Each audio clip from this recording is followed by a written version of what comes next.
Assalomu alaykum obunachilar, vatandoshlar, yaxshimisizlar? Charchamayapsizlarmi? To'g'ri, kontentim qiziq bo'lmashi mumkin, lekin iloji boricha qo'ldan kelgancha video qilib, sizlarga ish jarayonlarini, sifatini ko'rsatishga harakat qilyapmiz. Darvozani. Nasib bo'lsa, nima deydi? Kimlardir xudo xolasa ko'rib shu videoni zakaz bersa, uyaltirmaymiz. Xudo xolasa shotki qilib, sifatli qilib qo'ldan kelgancha qilib olib borib o'rnatib beramiz. Bo'lsa ish jarayonlarini endi kamchiligi bo'lsa, mana ko'rsatish videolarida xafa bo'lmaysizlar, uzr. Mana rishotkalar ham quramiz.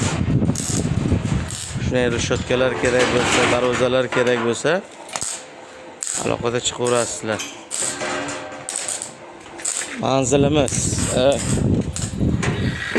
bu mana Temir bozordan o'tgandan keyin ikkinchi riyad. Birinchi riyaddan kirsa ham bo'ladi, ikkinchi riyaddan ham kirsa bo'ladi.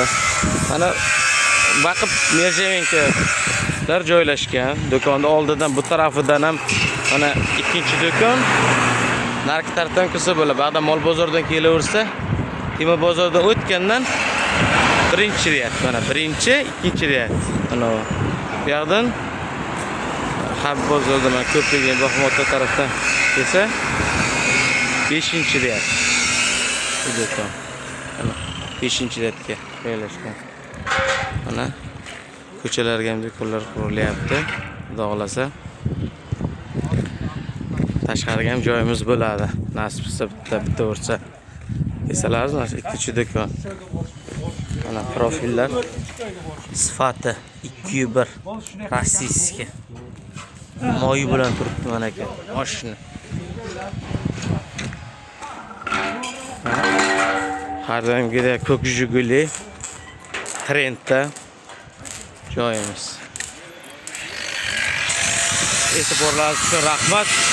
Kimga sizga xizmatlar kerak bo'lsa, telefon nomerlarimizga aloqaga chiqaverasiz. Nasib bo'lsa uyaltirmaymiz. Rahmat, sog' bo'linglar.